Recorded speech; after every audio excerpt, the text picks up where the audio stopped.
Fala contador, meu nome é Gabriel Assunção e você está no canal Investir é Viver. Nós estamos na playlist de contabilidade introdutória, que é um curso da FEA-USP, mas também que é a base aí para contabilidade, né, para você entender o pensamento contábil, as três demonstrações iniciais, né, balanço, DRE e DNPL. Então, vamos lá. Vamos para um assunto que é o primeiro grande osso da disciplina, né? Até agora, tudo foi uma definição, não teve nenhuma grande dificuldade, não teve muito que botar a cabeça para raciocinar. Isso vai acontecer agora em débito e crédito. Então, muitas pessoas podem ficar bugadas nessa aula, mas eu gostaria de te tranquilizar e falar o seguinte: pode ser que na primeira semana você fique confuso com isso. Depois passou e você não vai mais ficar confuso, tá? Vou falar um pouquinho das origens dessa confusão e aí a gente começa o assunto, né? São três fatores dessa confusão. Primeiro, o nome de débito e crédito aparece muito no nosso dia a dia quando a gente vai passar o cartão, né? Você vai pagar uma compra com cartão e a pessoa te pergunta se é débito ou crédito. E isso tem a ver, nesse contexto, com pagar à vista ou pagar a prazo, né? Será que esse débito e crédito tem a ver com pagamento à vista ou a prazo? Não tem nada a ver. Joga fora essa questão do débito e crédito do cartão. Segunda questão de confusão. Isso aqui, de fato, eu não vivenciei, tá? Eu não sei se sou eu ou se são as pessoas da minha idade. Mas eu acredito que cada vez menos as pessoas vão ter essa memória. Que memória eu estou me referindo? Os extratos de bancos tradicionais, eles mostram, ao lado de cada transação, um D ou um C, um débito ou um crédito. E naquele contexto, sempre que entra um dinheiro na sua conta, aparece crédito. E sempre que sai um dinheiro da sua conta, aparece débito. De tal forma que as pessoas que estão com esse viés do extrato bancário vão inicialmente pensar que crédito é uma coisa boa e débito é uma coisa ruim. E não é isso do que se trata. E aí a gente vai para o tópico 3, que débito e crédito, ser bom ou ser ruim, depende da natureza da conta que a gente está falando. Então, assim, depende, cada caso, o débito pode ser bom ou ruim, o crédito pode ser bom ou ruim. Esse é o meu objetivo na aula de hoje, te apresentar esse tal desse débito e crédito. Primeira vez que você vê, você fala, por que esse cara está falando? Mas depois, ó, tranquilo, tá? Então, fica até o final que vai dar tudo certo, daqui a pouco você está dando aula disso. Bom, alguns autores, eles vão falar de débito e crédito de um jeito muito mais assim, ó, é assim e pronto, engole. E funciona falar isso, porque depois que você engole o débito e crédito, ele vira automático para você e você não vai mais questionar. Mas eu vou tentar dar uma contextualizada. Vai ter gente que vai discordar um pouco dessa minha abordagem, mas é a abordagem que fez sentido para mim na hora que eu estava estudando, e foi a partir daí que as coisas fizeram mais sentido para mim, tá? Então, observe que eu estou usando 3 cores de caneta na lousa, e isso não é à toa, tá? Tudo que está em vermelho está correlacionado, e tudo que está em azul também. O que está em preto é neutro, que é onde eu estou fazendo explicações, beleza? Então vamos começar por essa frase, né? As contas possuem natureza, credora ou devedora. O que seria as contas terem natureza? Você espera que uma determinada conta, que é algo que a gente já definiu, né? Clientes, fornecedores, caixa, estoque, capital social, essas contas que a gente está se referindo, elas possuem natureza, elas costumam ser de um jeito. Existem contas que não vão funcionar desse jeito? Sim, que tem uma natureza meio que invertida. Isso a gente vai tratar depois, que se chamam contas retificadoras. Mas isso é um assunto para depois, tá? Então, o que seria uma conta ter natureza? A gente espera que ela se comporte de uma determinada maneira. Qual maneira? Credora ou devedora? E aí, olha o vermelho e azul de novo. Então, alguma coisa que é credora é crédito. Então, aqui ficou bom, ó, porque ó, crédito, prefixo, crédito. Pô, mudou só o finalzinho, né? Então, credora e crédito são coisas correlacionadas, beleza? Algo de natureza devedora. devedora, débito. Começa com DE, começa com DE. Então, ó, já associa na sua cabeça. Crédito, credora. Débito, devedora. Isso já vai te dar uma ajuda, beleza? Vamos definir, então, o que é ser credor e o que é ser devedor? Acho que se a gente definir o que é credor e devedor, ajuda, hein? Credor. Credor é aquela pessoa que financia. O que é aquela pessoa que financia? Aquela pessoa que emprestou o dinheiro, aquela pessoa que abriu mão e entregou para o outro. Então, para todas as pessoas que você deve, essas pessoas são de você um credor. Se você tem dívida com alguém, essa pessoa é seu credor. Ela te financia. Tudo bem? Então, isso explica de onde o dinheiro vem. E já o devedor é aquela pessoa que pegou o dinheiro. Se ela está devendo, ela está devendo de alguém. Ela pegou de alguém. Então, o devedor é aquele que toma emprestado. Então, ele pegou emprestado. Mas ele deixou o dinheiro paradinho ali? Não. Ele pegou aquele dinheiro e deu alguma finalidade. Então, o devedor é aquele que toma emprestado e aplica. Aplica no sentido de utilizar, tá? Então, ele pode utilizar para reforçar o caixa, para comprar alguma coisa, para o que for, para pagar uma conta, mas ele está aplicando, dando a utilidade que ele precisa. Então, no final das contas, credor é de onde vem e devedor é para onde vai. Tudo bem? Então, todas as pessoas que devem para alguém são devedores de um credor. Todas as pessoas que emprestam para alguém são credores de um devedor. Tudo bem? Vamos então pegar essa lógica de credor e devedor e vamos olhar para o balanço? No balanço, do lado esquerdo a gente tem ativo e do lado direito a gente tem passivo e patrimônio líquido. Tá. Sempre assim, sempre assim. A gente não falou que passivo é capital de terceiros e patrimônio líquido é capital próprio? Isso são as origens de onde veio o dinheiro para financiar o meu ativo? Então, se isso aqui é uma origem que financia o meu ativo é a aplicação. Origem é um sinônimo de onde vem. Aplicação é um sinônimo de para onde vai. Será que isso está correlacionado? A gente gostaria muito que sim, né? Sim. Então, passivos, olha lá, isso aqui precisa entrar na sua cabeça. Passivos possuem natureza credora. Repito, passivos possuem natureza credora. Por quê? É de onde vem o dinheiro que financia quem? Financia o ativo. O patrimônio líquido, da mesma forma, é um credor, porque é aquele que financia o ativo também, mas nesse caso é um capital próprio. Então isso é uma coisa que ajuda a explicar por que o patrimônio líquido fica desse lado.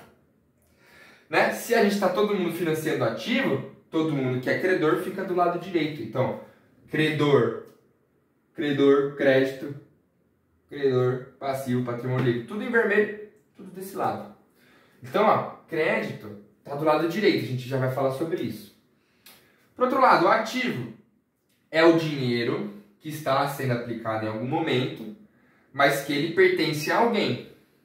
Né? Dinheiro aqui, todos os ativos, não estou falando só de caixa, tá? O valor monetário que está aqui, pode estar imobilizado, intangível, onde for. Esse valor contábil, ele está aplicado aqui e sendo financiado por aqui. Ou seja, em algum momento, isso vai ser pago. No caso de passivo, isso é mais óbvio, porque se você tem uma dívida com um terceiro, essa dívida possui um prazo. Então, esse ativo ele é devedor do passivo, porque em algum momento esse ativo, ou você vai ter que se desfazer de ativo para pagar o passivo, ou você vai ter que ter gerado lucro para esse lucro poder pagar o passivo e diminuir o passivo. Beleza? Então, o ativo tem natureza devedora, porque ele está devendo o passivo. Ele está também devendo patrimônio líquido? Sim e não, né? Porque quando uma empresa emite uma ação, ela não tem uma data para expirar. Quando a empresa emite uma ação, ela está dando um pedaço de si. Então, no final das contas, uma empresa é eternamente devedora dos seus para com os seus sócios. Os seus sócios, eles têm a todo momento um título que a ele pertence e que representa uma dívida da empresa para com o sócio. Então, para a empresa poder ter um ativo financiado por patrimônio líquido, esse sócio comprou um pedaço da empresa, ele é credor da empresa da mesma maneira que o cara do passivo, porque ele tem direitos de receber as coisas boas que vão acontecer aqui. Então, um patrimônio líquido, um acionista, uma pessoa que possui ações, ele é credor, ele é o que financia a empresa. Então, os dois são credores. Tudo bem? Que mais aqui, que mais aqui, que mais aqui? Vamos continuar, né? Então, lado para essas coisas. Você percebeu que eu escrevi débito do lado esquerdo e crédito do lado direito? E tudo que eu relacionei com débito, que é em azul, está do lado esquerdo, e tudo que eu relacionei com crédito, que está em vermelho, está do lado direito? Será que isso é uma coincidência ou será que isso vai acontecer sempre? O que você gostaria que fosse? Que acontecesse sempre, né? Acontece sempre. Aqui embaixo. Para todo razonete, independente se ele é um razonete de ativo, passivo ou patrimônio líquido, todo e qualquer razonete possui o lado do débito como sendo o lado esquerdo e o lado do crédito como sendo o lado direito. Tudo bem? Sempre esse lado é o lado do débito e sempre esse lado é o lado do crédito. Esquerda é débito, direita é crédito. Beleza? Isso pode ser um pouco contraintuitivo de, se cada conta possui uma natureza, por que eu vou colocar sempre do mesmo lado? Isso aqui também é para não confundir, né? Mas vamos dar uma voltada na aula anterior. Na aula anterior, eu coloquei aqui dois razonetes. Eu tinha colocado um razonete de clientes, tinha colocado um razonete de fornecedores. Você lembra que o cliente, eu desenhei o saldo dele do lado do débito, do lado esquerdo? Será que isso foi à toa? Olha só, ativo está em qual lado do balanço? Está do lado esquerdo. Cliente é um ativo. E cliente possuía saldo do lado esquerdo, do lado do débito. Então, todas as contas que são ativos, que possuem natureza devedora e, portanto, se relaciona com débito, possuem a sua natureza da conta do lado esquerdo, do lado do débito. Então, essa conta é uma conta que cresce no débito e diminui no crédito. Já fornecedores, se você teve atenção, eu coloquei o saldo dele do lado direito. Por quê? Porque fornecedor financia a empresa? Sim. Se eu devo para o meu fornecedor, significa que eu peguei uma mercadoria agora e decidi pagar lá na frente. É de graça, né? O dinheiro tem custo no tempo, né? Eu preciso ter esse capital de giro. Quem que está financiando esse capital de giro? Eu desembolsei dinheiro do meu bolso para comprar mercadoria? Não. Então, quem está arcando com esse desembolso é o fornecedor. Então, o fornecedor, no final das contas, ele está sendo o meu credor, ele está financiando a empresa. Então, é bom às vezes você estar devendo ao fornecedor, porque aí você compra a mercadoria, não pagou ainda, vende a mercadoria, depois você paga. Então, isso é um jeito de você comprar e vender mercadorias sem ter que desembolsar do seu caixa para ter estoque. Então, isso é um modelo interessante. Então, o credor, fornecedor, vai ter natureza desse lado e conforme eu for pagando o meu fornecedor, eu fui colocando valores aqui para diminuir essa conta. Então, quando eu quero aumentar uma conta, eu vou a favor da sua natureza, credora ou devedora, e quando eu quero diminuir uma conta, eu vou contra a sua natureza, eu coloco os saldos, lançamentos do outro lado do razonete. Isso porque, como eu já disse lá atrás, não existe valor negativo na contabilidade. Então, para eu somar ou subtrair, simplesmente eu jogo de um lado ou do outro, não coloco menos de um lado. Então, não posso colocar aqui, eu estava devendo 100, depois eu coloco menos 30 para ficar devendo 70. Não, eu tinha 100, coloco 30 desse lado. Na hora que eu for balancear, vai ficar 70 aqui. Beleza? Bom, com isso, agora eu vou falar das três contas, dos 3 tipos de contas do balanço patrimonial. E depois eu vou dar um salto já para contas que são da DRE, né, da demonstração de resultado de exercício, que basicamente são receitas e despesas. O que aqui já vai dar uma bugada na sua cabeça, mas eu vou fazer um link com o patrimônio líquido que eu acho que resolve, tá? Então vamos lá, vamos pensar o movimento dessas contas, do ativo, do passivo e do patrimônio líquido para começar. Bom, esse lado aqui do ativo, do razonete do ativo, é o lado do débito, não é? Se eu mexer no lado do débito, como assim, né? Vamos lá. Eu aumento o meu ativo. Fazendo o que no débito? O que o débito faz? Desculpa, ficou meio confuso.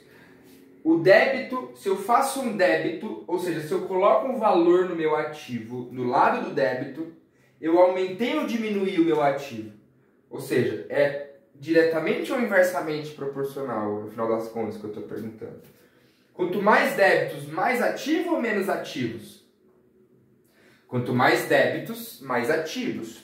Por quê? Porque o débito está desse lado e o ativo possui natureza devedora. Então, quanto mais débitos, mais ativos. Já, quanto mais créditos, menos ativos, né? Quanto mais eu coloco aqui, eu estou reduzindo esse cara. Então, quando eu faço um crédito num ativo, eu diminuo ele. Então, imagina que eu tenho um caixa de 100, saldo inicial, devedor. Faço um débito, joguei um dinheirinho na conta de 200, vou para 300. Então, fazer um débito no caixa aumenta o meu ativo de 100 para 300. Aí sai da minha conta 50. O que eu tenho que fazer para sair dessa conta 50? Eu preciso colocar aqui um lançamento de um crédito de 50. E aí o meu saldo vai ficar de 250. Então, débito aumenta ativo e crédito diminui ativo. O que a gente espera que aconteça com o passivo e o patrimônio líquido? O contrário, e é isso que vai acontecer. Ó, faz todo sentido no final das contas. Se esse cara tem natureza devedora e esse lado tem natureza credora, e um é o cabo de guerra do outro, né? O que um faz, o outro está fazendo ao contrário, espera-se que aconteça o contrário nessas setas. E é isso que acontece. Quando eu quero aumentar um passivo, eu preciso, na verdade, dever mais, né? Então eu preciso que ele esteja me financiando mais. Então eu tenho que aumentar o crédito. Então, quando eu faço um crédito no meu passivo, isso tem a capacidade de aumentar o meu passivo. E quando eu faço um débito no meu passivo, eu estou devendo menos, né?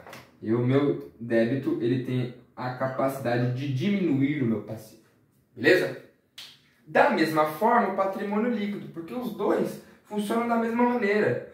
A natureza deles é a mesma de ser credor. A diferença é se é um capital próprio ou de terceiros, tá? Então, o que acontece com o patrimônio líquido é a mesma coisa. Se eu quero aumentar o meu patrimônio líquido, eu tenho que fazer um crédito. E se eu quero diminuir o meu patrimônio líquido, eu tenho que fazer um débito. Então, você pode estar com uma ideia assim. Olha, se eu estou aumentando meu ativo, diminuindo meu passivo, diminuindo meu patrimônio líquido, será que isso é bom ou ruim? Para de pensar isso. Pensa em cada conta separada, tá bom? Pensa, pô, esse aqui tem natureza tal, então o débito faz isso.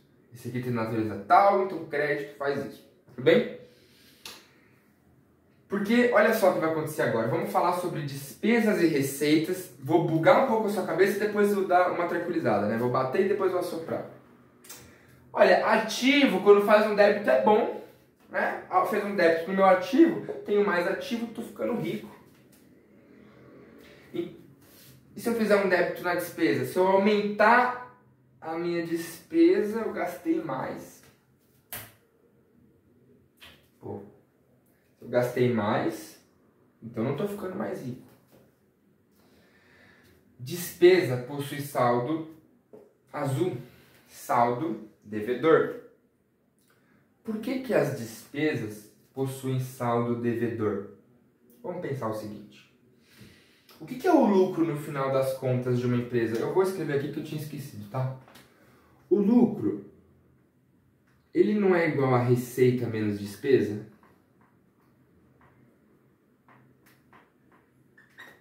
A gente vai ver isso com calma depois, quando for falar de DRE, tá? Mas lucro é receita menos despesa.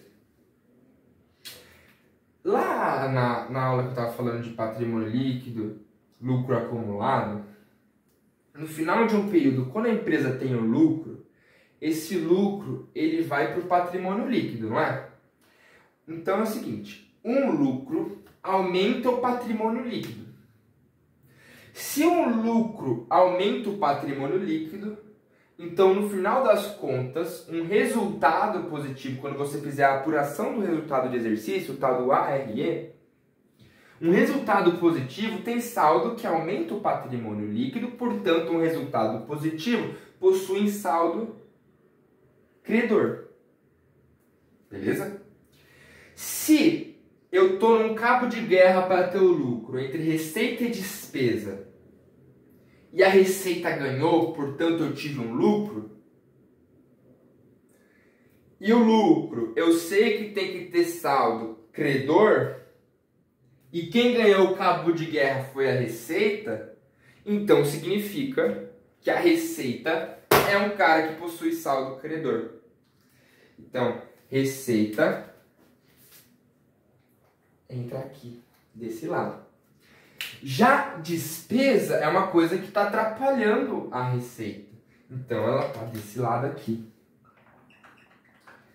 Imagina que eu tivesse tido prejuízo. Um prejuízo, ao ser colocado no meu patrimônio líquido, lá na conta de prejuízos acumulados, vai fazer com que se reduza o meu patrimônio líquido, com que eu tenha perdido riqueza.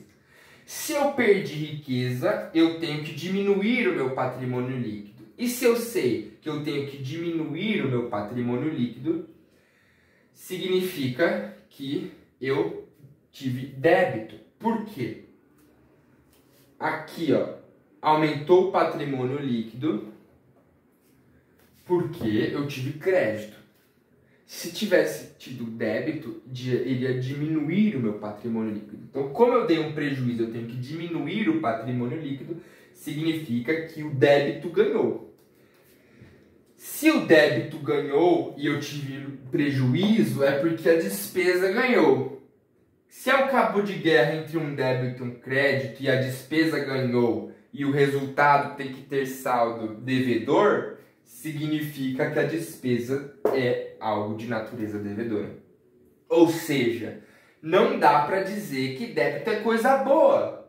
Porque débito no ativo é bom, mas débito no passivo é ruim.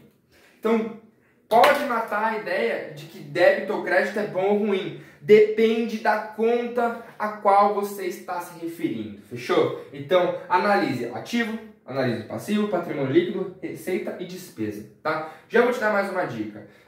Na sua avaliação, você vai ter diversos razonetes. Porque você vai ter um balanço que naturalmente vai possuir seu ativo, passivo e patrimônio líquido. E você vai possuir também várias operações que acontecem ao longo do período daquela empresa, né, do exercício. E essas operações vão envolver resultado, porque vai envolver vendas, vai envolver compras, né, vai envolver receitas e despesas. E você vai ter que fazer várias contas, abrir diversos razonetes na sua prova, muitos razonetes, pelo menos 20, tá? Imagina você com um monte de razonete, cada um tem saldo devedor, credor, tipo, cada um vai para um lado, né? Olha só, azul, azul, vermelho, vermelho, vermelho, cada um vai para um lado. Imagina só se você pega uma folha e coloca isso tudo aleatoriamente, o que vai acontecer? Vai dar errado, porque você vai confundir aonde é saldo credor, natureza devedora, natureza credora. Então qual que é a minha dica? Pegou a sua prova? Pegou um papel aqui? Ou vai fazer um exercício? Você vai falar assim, ó, aqui são as contas do ativo. Você vai fazer um monte de razonete de ativo. Porque você vai bater o olho e visualmente todas têm que ter saldo devedor. Depois você vai ir para um lado e vai fazer uma coluna só com contas de passivo. Porque você vai bater o olho e sabe que tem que ter saldo credor. A mesma coisa para patrimônio líquido. E aqui do lado você vai colocar contas de resultado. E aí você separa também as contas que aumentam o seu resultado, portanto são créditos, e as contas que reduzem o seu resultado, portanto são despesas. Dica extra: receitas costumam ser mais concentradas e despesas mais dispersas. Então você vai ter mais razonetes de receita e menos razonetes... mais razonetes de despesa e menos razonetes de receita. Porque as receitas ganhou um montão. Só que despesa você paga um negocinho aqui, paga um negocinho ali, paga outro negocinho ali. É igual salário, né? Você ganha o salário uma vez só no mês. Você tem um razonete lá, receita, recebimento de salário, uma bolada lá. Só que aí a despesa, fui no mercado, isso, aquilo, então provavelmente vai ter vários razonetes de despesa. Fechou? Não deixem de tirar dúvidas na monitoria, por favor. E se já passou o período da monitoria, né, que o período da monitoria onde eu estou sendo monitor de conta introdutória é primeiro semestre de 2023. Se já passou esse período, coloca aí nos comentários, tá? Faça perguntas, porque se você entender direitinho débito e crédito, você vai ter muito mais facilidade nesse curso de conta introdutória, tá? Porque você precisa entender, no final das contas, como pensar a contabilidade, né? Eu bato sempre nessa tecla de que você tem que aprender como pensar a contabilidade. E grande parte disso tem a ver com entender essa questão da natureza das contas e o que é credor, o que é devedor. Beleza? Forte abraço e bons aportes!